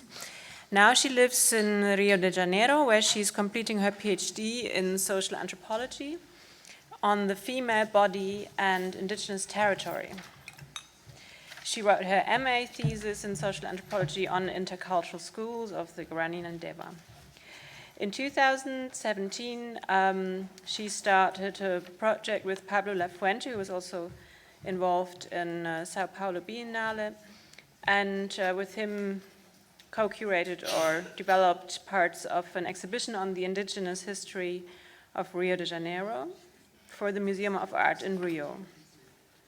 In her talk, she will explore the education for the female and male body in the intercultural schools of the Guarani Yandeva, which were founded in 1988 after a constitutional change that demanded that both universal and indigenous knowledge was taught in indigenous schools. So please welcome with me, Sandra Benitez. Bem, eu quero muito, primeiramente, agradecer. First of all, I'd like to thank the organizers for the invitation. Immediately when I was invited, I got very anxious and very nervous because I had never left the country. And I thought, well, I'm going to face this challenge and go to Germany to be able to publicize our way of thinking. And here I am, and very thankful to the whole team, the organizing committee. I'm not going to mention any names because otherwise I might forget somebody, so I'd rather not even do that. I don't want to leave anybody out. I'd like to thank you all for having come today, and also my friend from Brazil who's here. She was willing to come with me. I don't speak any English or Spanish or German, so she came. And I have another friend, Vanna, who's German, and they helped me a lot, so thank you. Since I don't speak, well, my second language is Portuguese. I speak Guarani. That's my mother tongue. So I am going to start talking about my contribution on the issue of school education and Guarani education, which is different from the schools, because the schools are an institution that have been introduced recently to the indigenous populations, and it's been imposed to our communities. And that is where we had to learn to deal with these two worlds, so to speak, because the school education, I understand it's an institution that comes from outside, and indigenous education, Guarani in my case, is a different thing. And in fact, today we have 305 ethnicities which have been identified, 305 ethnicities and 274 languages spoken in Brazil. And I would like to talk a little bit about school and education in schools and Guarani education. I won't be able to mention all the 305 ethnicities, of course. The issue is that we have oral traditions which have a lot to do with the memory. We practice memory. I understand that when we say practice and memory, it is an issue which I have been discussing from two different points of view. I discussed the issue of the body as a territory. I call it body/territory, which is a way of being. What is the body and what is the territory? Well, it's teko. Teko means a way of being for us Guarani, teko, way of being. And for us to learn to deal with the collectivity, we have to dialogue with the other. And that is within the frame of education, which I would call a process, and the learning itself, which is the way this process is taught and learned in the Guarani culture and its cultural system. And I will try to talk a little bit about how this process unfolds and also how the practice takes place. I would like to start by talking about the female body. Why do we have a female body and a male body? I have some baskets here, which are produced by us. They are woven. Women weave these baskets. It used to be woven by men, but now men and women both learn to weave baskets now. Why do I talk about these baskets? Well, this object, it has several knowledges in it. It has to do with the issue of, for example, when you start to weave a basket, you have the elderly teaching the younger how to get the raw material from the forest. How do you do that? It has to do with the phases of the moon. If you're going to collect the raw material to weave the baskets, you have to know what's the right moon to weave a basket so that it won't attract bugs, etc., or rot. Another issue has to do with the learning of the boys when they are changing their voice. It's how we call it. During this process, it takes 3 years, this process of changing their voice, when they're going into manhood, and they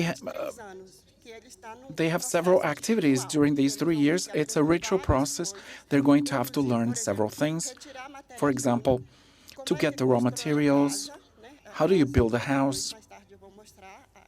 And I'm going to show you images of the house where they also have some rituals, and they learn to swim. How do they learn to swim? In the river. Usually it's in the river. It's very important to us for them to learn to swim. I call this the body in movement. It's the male body that they are developing. Why is it important, the male body, to be in movement during the process of puberty? During this stage of life when you're going to go into adolescence. In Portuguese, we call adolescence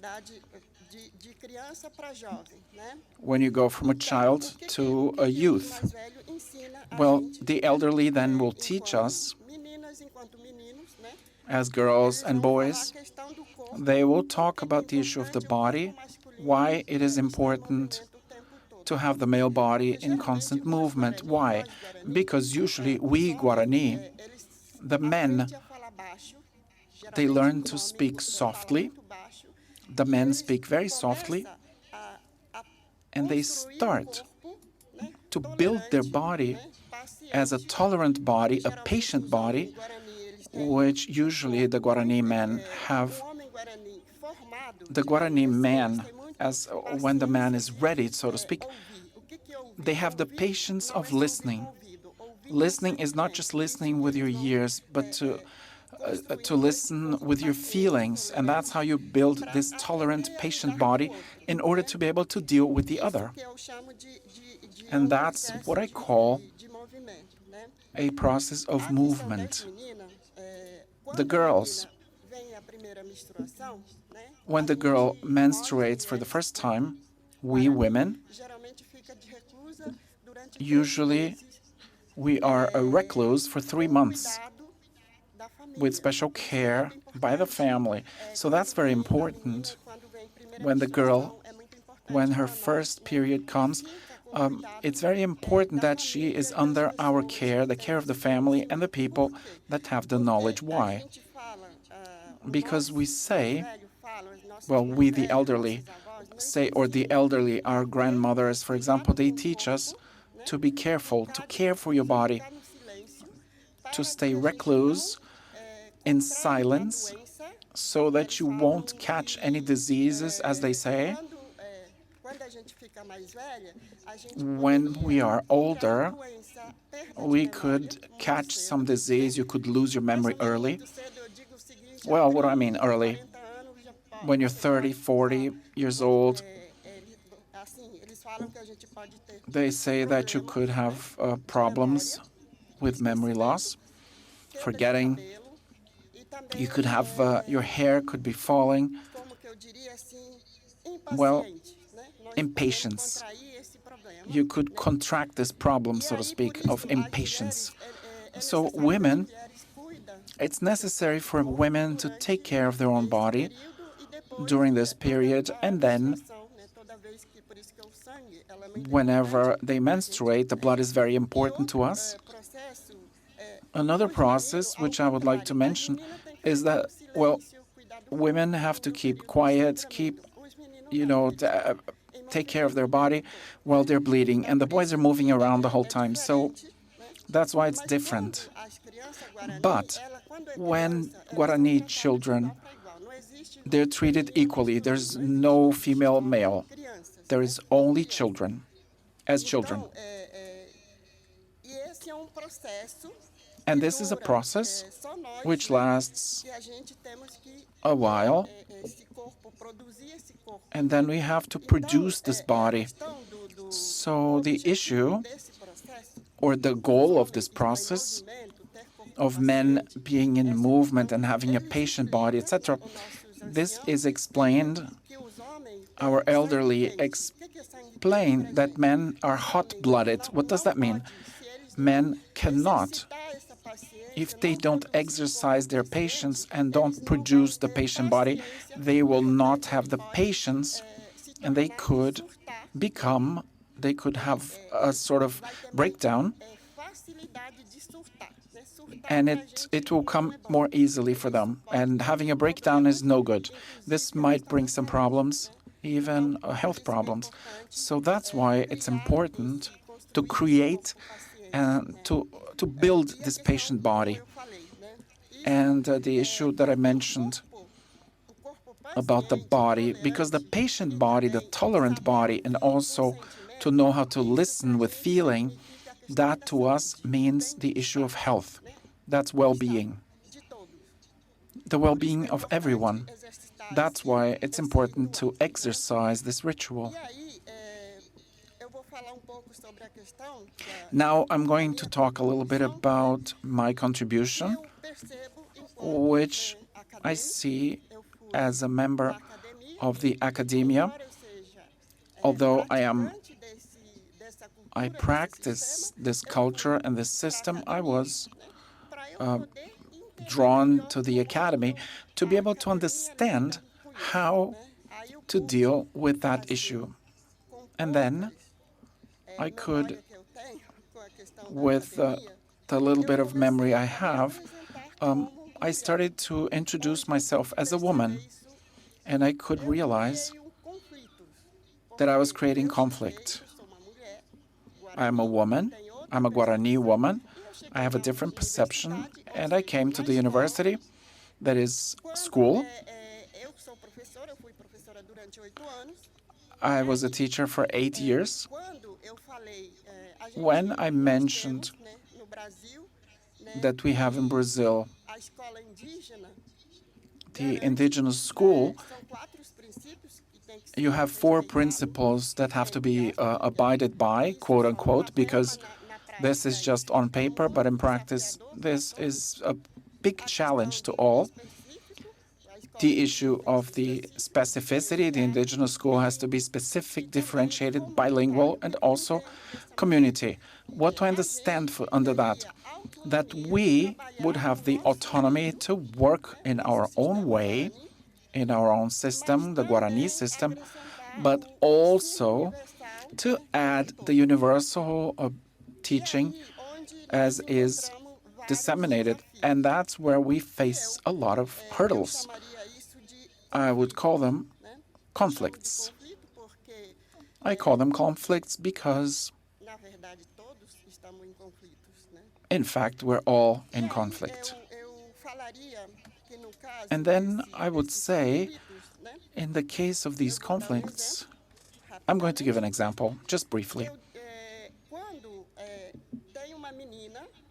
When there's a girl, and girls are menstruating at school, in the indigenous Guarani school, they will let us know, and we will then excuse them, respecting the Guarani system. We will excuse the girls. But the school says the following.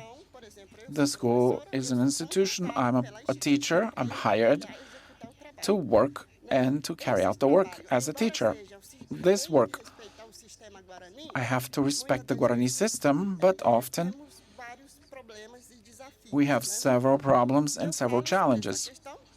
I talk about this issue because, for example, the girls, when they're menstruating, usually most of them are menstruating when the first menstruation comes. And I say, well, as your teacher, I respect, and I say,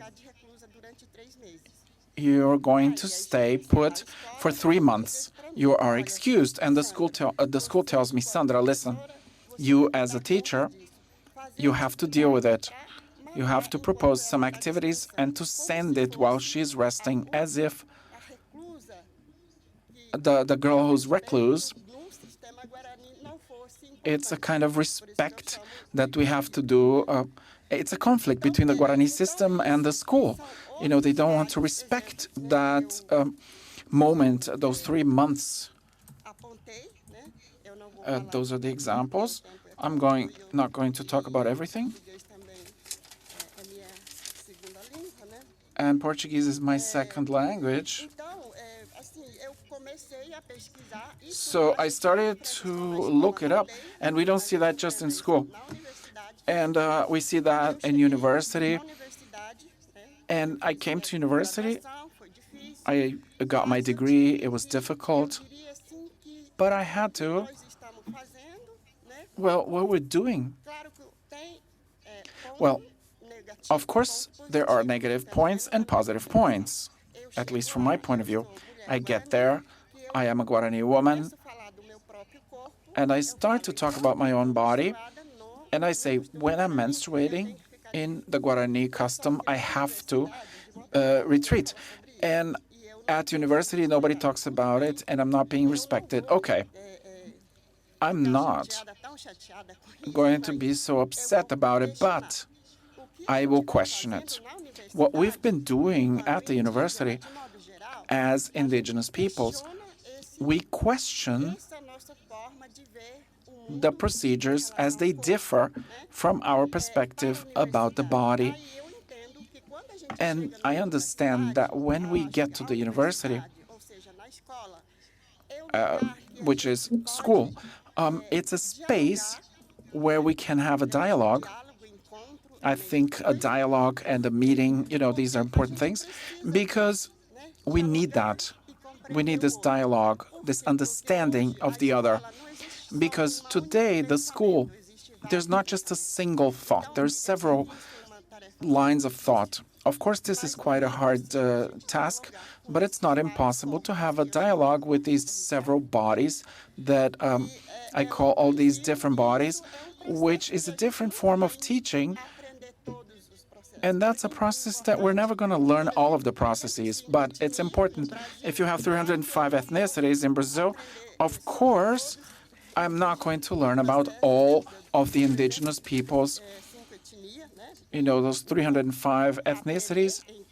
I can't learn, it's impossible, but it's important to discuss when we get together and we face this other body. What is around you? It's what we've been trying to do as a teacher in the academy. And then, of course, this is important. And there are several other processes which I always mention, which are challenges. These challenges that we have to overcome as indigenous peoples, as a different other. We have to overcome that because we're not alone. only if it were only the Guarani in Brazil, we couldn't question anything, but we have several other groups, and we have to discuss this other process. And then, in closing, I would like to mention that we, in general, as indigenous peoples, we discuss a lot about the issue of land demarcation, because without your environment and your surrounding area that enables you to be and to continue developing your knowledge as indigenous person, as a man, as a woman, because this knowledge of ours, this knowledge is all related to the plants that surround us. This is an important issue to mention, because the plants that surround us, that give us possibilities of continuing weaving baskets, producing knowledge, because this knowledge is also not a simple thing. It's a process which the boys, for example, they have to learn some rituals to be able to ask the spirit of the earth, the spirit of the forest, the spirit of the river, for them to enter and get this raw material. When they enter, they have to ask for their permission. So I say that art is resistance. Our resistance is art. And art is also power, is also politics. So that's why it's important. And it's great that art exists. Through art, we have resisted, and we're looking for our own autonomy and our policies from our point of view. And I know time is short and of the essence. I'll just show very quickly some images for you to see the kids. Just quickly. And the house, which is the point where the boys and the girls go and have a dialogue. And so I'm just showing the village, the children playing. All of that is the issue of the rivers, which is also very important to us, because we also produce knowledge based on the rivers, because there you have the spirits, and you talk to the spirit of the water, of the rocks. All knowledge is there. And memory and the practice are very important to us. Thank you very much.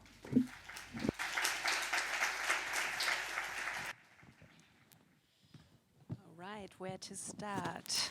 I'll just address you in order of appearance, I guess. So, Gavin, you spoke a lot about, also now just hearing from Sandra about the autonomy of art, you spoke a lot about how the Lead School of Art enabled the space of freedom for experiment, for outer curricular activities, and yet you address it all in the frame of an institution. You talk about a school. Well, for instance, I don't know, David Byrne and many other famous musicians came from art schools, but he would probably say, Rhode Island School of Design didn't give me anything. Just getting out of it was what created the space where I was able to do my art. So why this perspective on the institution? Oh yeah, you're sitting on it. Because, can you hear me? Yeah. Because at the time when punk breaks, there is, within the institutions, within the art institutions, there's basically a crisis in the avant-garde, and the various kind of strategies for creating disruptive aesthetic spectacles, etc., and bringing about some kind of social or cultural transformation through avant-garde aesthetics. It's looking a bit played out, and it's looking actually like a practice which has been captured by the institution, right? Most of the people that I've spoken with, and it's a big oral history project, this project that I'm working on, about 80-odd interviewees thus far. And what's been fascinating is that I have encountered a similar kind of assessment of the cul-de-sac into which the avant-garde had either been led or had found itself. And so, yes, and some people just turn away from the institution and turn away from the genealogy of the avant-garde in toto.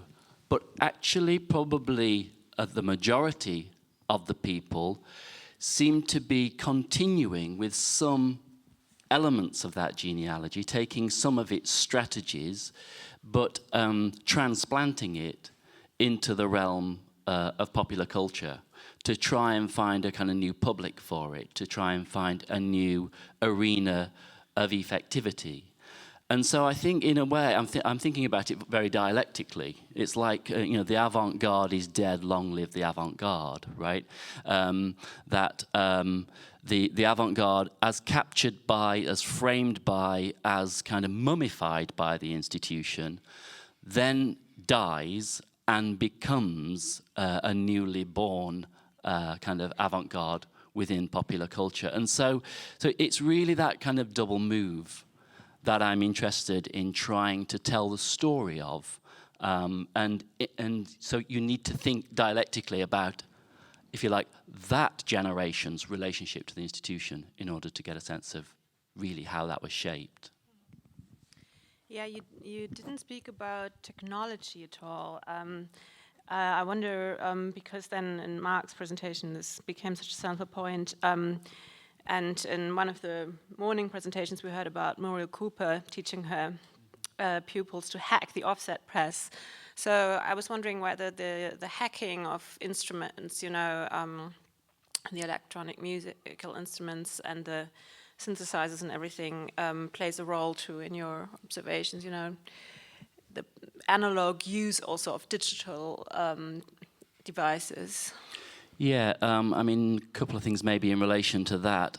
Obviously, photography, so I did talk about technology in that regard, analog technology there.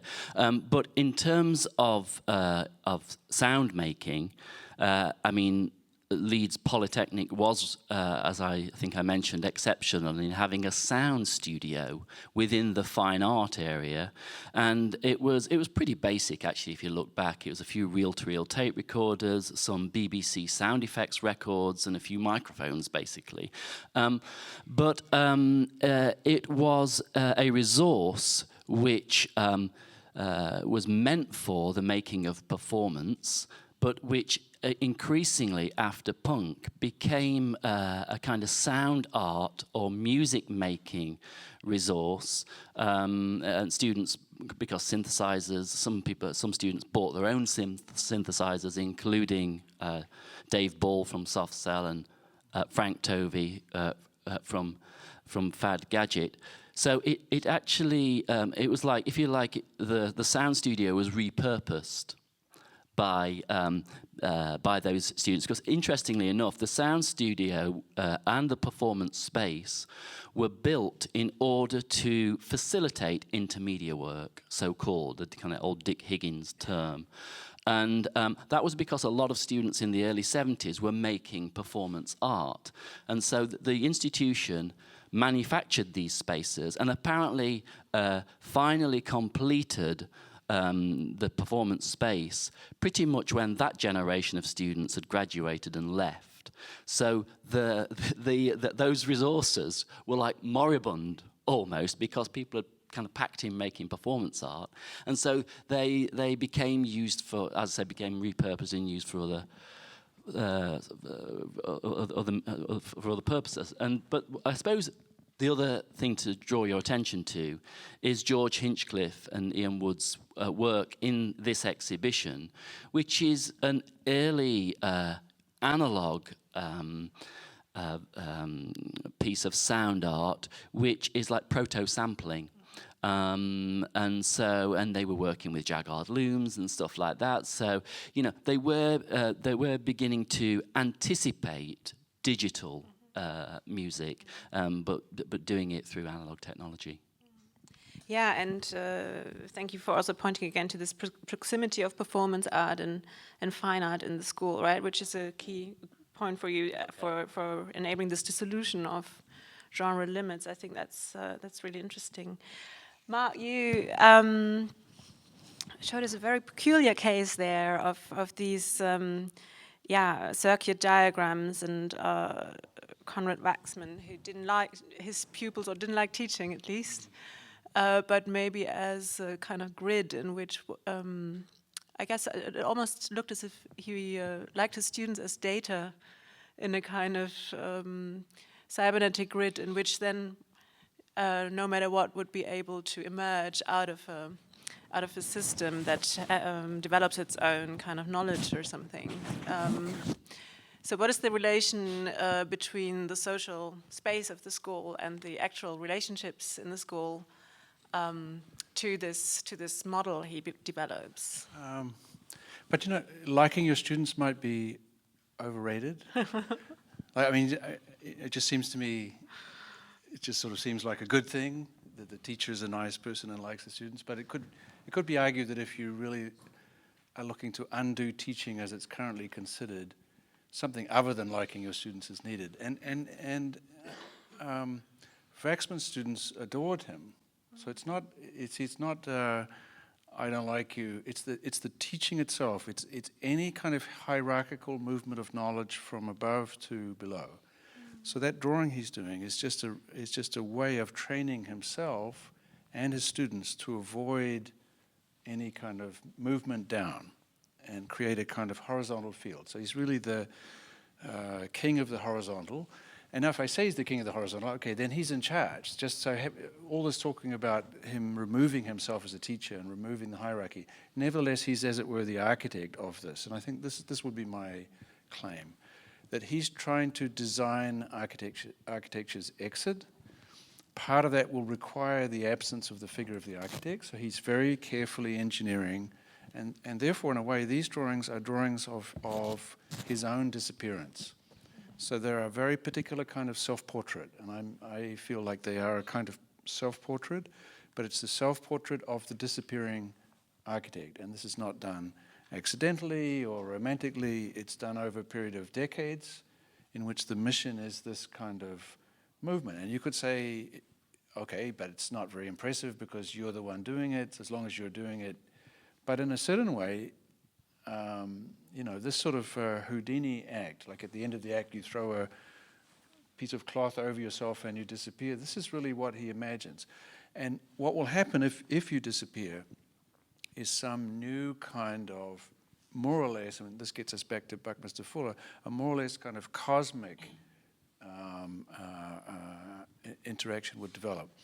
I didn't mention it today, but this is part of a bigger kind of argument that in the end, architecture will give way to television. Right. This is, so, you know, it's like, you know, how will you allow that to happen? Now, some would say, well, it already happened. TV took over from architecture in the 20s, but architects never fully reacted to this. They were so traumatized by this totally disobedient and disrespectful medium that seemed to do everything that architecture wanted to do, that it was never discussed. And I think this is also why Waxman was just like an illicit drug for the would-be radicals that would follow. They could smell this really kind of desire to dissolve architecture. So they recognized a kindred spirit, even though he's entirely clothed in, you know, pretty close to the sort of military-industrial, but you have to remember he's fired by the military too. Like he's, you know, you have to say to his credit, he's fired every time, everywhere. It just takes a while. By the way, just to finish so I think he develops a nomadic practice of teaching which involves moving in Asia, a little bit Africa, not a lot, East Europe, Central Europe. So he develops this sort of strategy of this sort of 21-day, and he's building up, as it were, this portrait of his own erasure. So we could also think of this in kind of psychoanalytical terms, but I think it's hardcore, and I'm all for that. No, it almost looks like an aesthetics of immersion, right? As if he's really blurring into the image. And in a way, this is already present also, I guess, in the ready-made houses that he developed, because it's not anymore an authorship, it's just Yeah. this is probably what you meant by him also having this technocratic side, that he was involved in these army experiments where they rebuilt Berlin houses so to know how to bomb them best. And I mean, of course, as a Jew who had to leave Germany, this is quite understandable too. But yeah, well, he and Mendelssohn, right? Yeah. So Waxman escapes thanks to the help of Gropius and Einstein, but only just. His mother, sister, nephew are murdered. And so there is this question of human survival that hangs there with him. It's always there. But just to get back to what you said at the beginning, yes, in the 20s, when he finds himself in the middle of the biggest kind of industrialized housing factory in the world, doing projects absolutely everywhere, he thinks, he sort of says, okay, this is what's going to happen. Architecture will not be a set of buildings sitting on the ground. Architecture will be a kind of idea which can be realized by kind of concentrations of energy. So architecture will come and go because it'll all be made of standardized parts that will move around the world according to these kinds of systems, and people make so he has this kind of thought in the 20s, and actually says it to Einstein. He says, like, look, this electricity thing means architecture as we know it's out, and Einstein says, nope, architecture is going to hang around. And this is the debate. So I think you could say he spent also the rest of his life trying to prove to Einstein that he was smarter. exactly, and you mentioned television, but it's obviously also smart technology that one is thinking of, the internet and yeah, of course, yes. He has also this in common with Fuller, that he has an uncannily precise description of the world that we live in. But here I just this sort of techno-utopia for somebody whose life is so shadowed by a kind of cruelty, a very specific racial cruelty. His techno-utopia is without gender, without race, without nation, and so on. So it's really this kind of, but the technologies that he thinks will liberate this thoroughly democratic, and it's a word he would use a lot, sort of utopia, the technology is the same, but the consequences are the opposite to what we experience today. Like, he would be entirely shocked that the world of the internet that he describes so perfectly is a space of enormous prejudice, violence, structural inequality, and so on. This would come as a total, surprise to him. Christian, you also spoke about immersion, but in a completely different context. You spoke about the immersion in the context and asking the right questions. I was wondering, because you presented many statistical facts also, we need so many schools, so many health centers in Africa in the next years. But what does your work look like qualitatively? And Gavin mentioned interviews. How do you access these kind of this knowledge, this local knowledge, which your architecture is also based on? The context, maybe before I get to that, I can answer one of the questions. It wasn't a question, it's a statement you made, and I didn't allude to it in my presentation about my time in China. And I think it has a link to that immersive in the context. Just for maybe the people who don't know the story is, I went to China to study architecture because there was no school of architecture in Rwanda. The only reference, or the only thing I knew about China was like late 80s Chinese movies, where people wear kimonos and fight over every meal and every disagreement. So my image of China was very skewed, but I was 19 years old and I didn't care. Like, I was just going to go study architecture. So there couldn't be any bigger cultural shock anyone can experience than me leaving Rwanda in the middle of Africa for the first time and being immersed in Shanghai, a city that has a population almost twice my country. So, like, one of the best lesson I actually learned in China was not from the architecture school itself, but it's trying to understand how to live in this new environment. Because every point of reference you have in your body is kind of shattered with this new society that has no allusion to anything that you know or you're made of, or you know as your stepping stone to success. So you have to kind of like understand that society, understand that culture, embrace your how do you call it, like your open up like the very last places that you have in your soul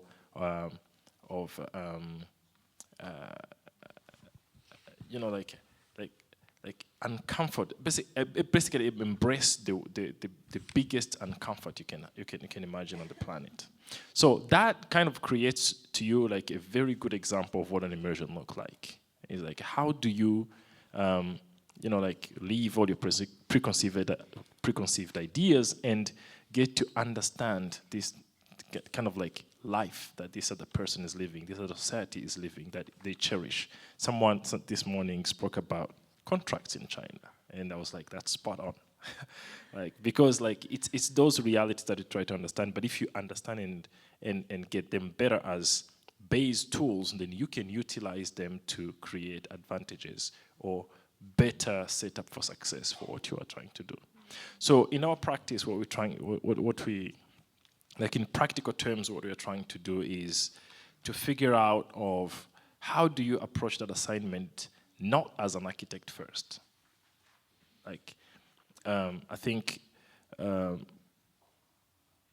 like the ritual of acceptance into a community is a very important one. How do you take time to be accepted in that community first? And then you begin thinking about a solution to the problem that community is faced as a member of that community first, and not as an architect. Because then it comes from a place where you understand what the real problem is. It takes a lot of time also, doesn't it? Well, time sometimes we don't have, but we need to kind of like really push as much as we can to get to that. But also, like, modern times are also providing some of these other ideas. Like, technology has made it in a way that it's easier to fast track that process. It's no longer as before. You'll have to kind of experience the entire year, or different periods that you'll say like either a generation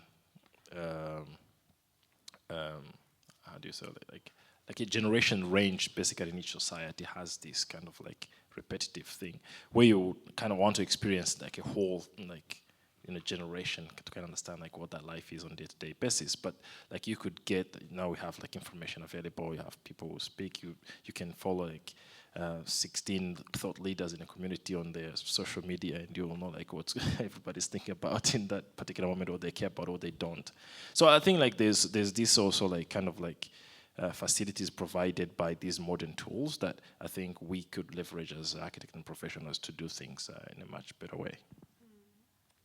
When you listen to Gavin's talk, for instance, and he's talking about these open processes that are allowed in the curriculum, and you developed the curriculum for the Kigali African Design Center, or when you see these diagrams of basically visualizing open processes which might lead to innovation or new thought, is that something that plays a role for you to leave this openness in the processes in developing the curriculum for your design center? Yeah, absolutely. Because the major challenge of traditional curriculum is this attempt of harmonizing like individuals, even if they're two, like they have like a billion like differences and aspects of their characters and lives and preferences that are very different. And I think like to me the traditional curriculum, the one I went through in China, definitely like was just like a factory floor. Like it was meant to train you to become the next architect to produce as many buildings as possible. And I later came to understand that the phase that architecture education in Shanghai at that moment was kind of like favoring in majority, because there were also some other people who were kind of like doing interesting stuff. But the majority of us were going through a phase where China really had this need of overhauling almost all their their cities and you know, like building like insanely in a span of like less than 10 years. In the process, like lift out of poverty like 600 million people, which is like a noble cause. But we unknowingly went through that process as well. So that what made my architecture training in China both a blessing and a curse. The blessing is it made me think it's easy to overhaul entire cities and lift 600 million people out of poverty.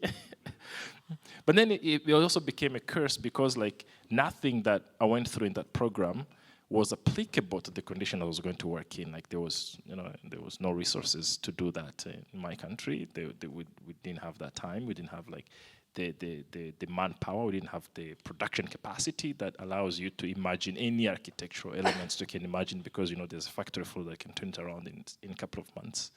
So like all of that de-learning took a lot of time and painful lessons as well. But I think the fact that my brain was already trained to be nimble from all those years in China was helpful. Sandra, the intercultural schools where you taught, they allowed for indigenous knowledge as well as what you call universal knowledge to be taught alongside each other. And you were also part of introducing space for the indigenous rituals in these schools. And yet you go now finish your PhD in Rio de Janeiro, and you're there in a school which obeys different rules, if you like, and you're also not following your own rituals there. So how do you deal with this conflict?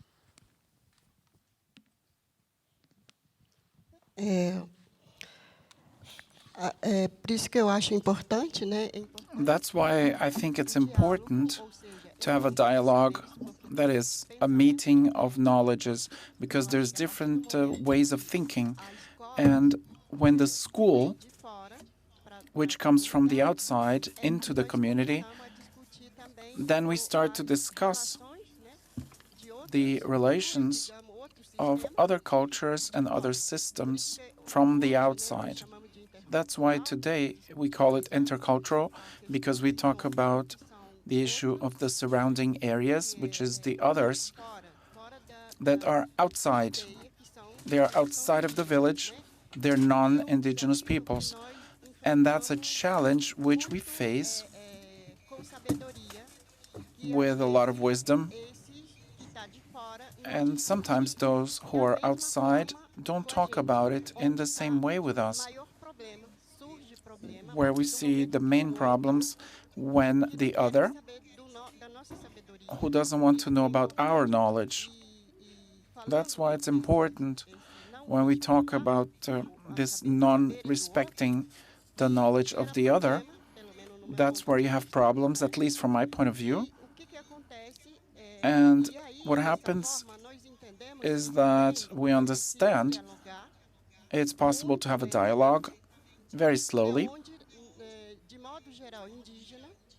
In general, on an indigenous basis, when the indigenous people go into university, they are already open to dialogue with the university, not impose my system, but rather say how far the university or the school can respect, which I think is important. Because I come to the university, I live in the city outside of my village, and I face several challenges. I wouldn't say it didn't create any problems for me, because I learned to deal with difference. Things which many non-indigenous people cannot deal with our differences, and that creates problems for them and not for us. We know how to deal. So that's what I call resistance, a resistance of well, of form. It's a resistance of form, because culture is not static. I understand the culture is non-static. So you can have this encounter. There are conflicts, but in order to overcome these conflicts, you have to talk. You have to meet. What we're doing right now, I think it's an encounter here, it's a meeting, listening to the other, learning from the other, and I think that's the process, that's the dynamic. Usually I say that I came to the city to live in the city, and then I started to participate in several women's meetings, non-Indigenous women. It's not really my reality, but I learned from them a different way of struggle and resistance. So that's why I see this generates a problem when there is no dialogue. But there's conflicts amongst several bodies, as I say. And then I believe that through art, we are enchanted by the other. I call art work. Work is art for us. Tembiapó. Tembiapó means art as the result of work. For the first time, I tried beer in Germany. That doesn't mean I'm going to stop being Guarani. I loved beer. But I'm not going to stop being Guarani, but I loved beer. And my system didn't tell me, no, don't drink beer. But I'll have it. I loved it. Yeah, I loved it. That's it. So you have a particular... It means you have a particular knowledge also, no, of being in and outside of different systems and working at the thresholds of different knowledge systems. So maybe this is also specific, and because you told me there are 305 indigenous peoples in Brazil.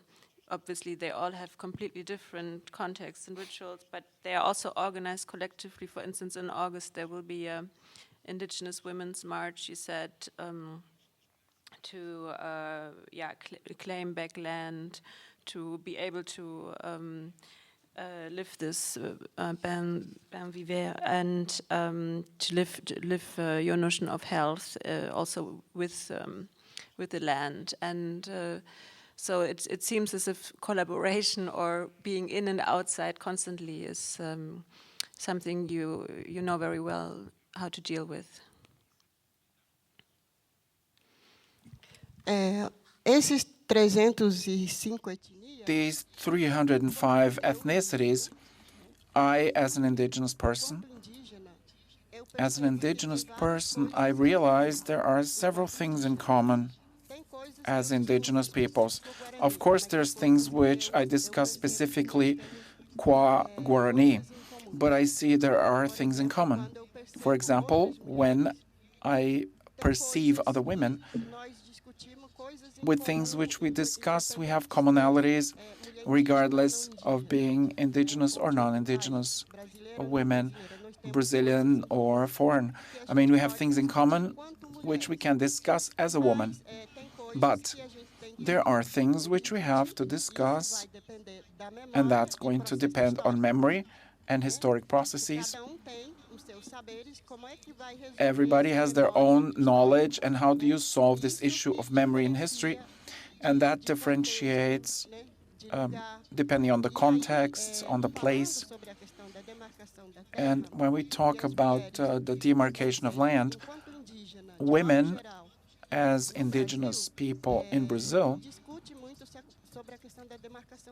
we talk a lot about land demarcation. This is important to all indigenous peoples because the knowledge is all connected to nature and the surrounding environment, and that's important. But the land demarcation means that we also, as indigenous people, have our own knowledge and respect. For example, I'm not going to remove a tree. If we have to, we're going to have a ritual to ask the tree spirit that we're going to have to cut down that tree to be able to use it because we need to use that wood and not to just get there and, come with a truck or something and just saw it off. We can't do that. That's not good. That's a lack of respect. This thing of nature. That's why we have this in common with other indigenous peoples. And the issue of women, which I'm talking about, has also a lot of things which in the hospitals in Brazil, for example, they don't talk about childbirth, motherhood as the female body. We have to talk about that because each one has the way of dealing with their body, and this has to be respected. And the well-being of women is also connected to the joy of their children. The health of men is being happy, is queremba. What is queremba? Is to be active and to be happy. And to us, indigenous people, especially the Guarani, the result of problems, psychological problems, is disease. It can bring disease to your physical body. That's how we understand. So mothers, and we Guarani, in general, indigenous peoples, understand that the earth is the female body. And that's why we call it motherland, Mother Earth. It's concrete. Guarani men, when they dance, the warrior dances, war dances, a strong man is not to fight, is to learn to deal, to step on the earth. It's a light body, how to step on the ground, to respect all the elements of nature, and that means a real man, a wise man.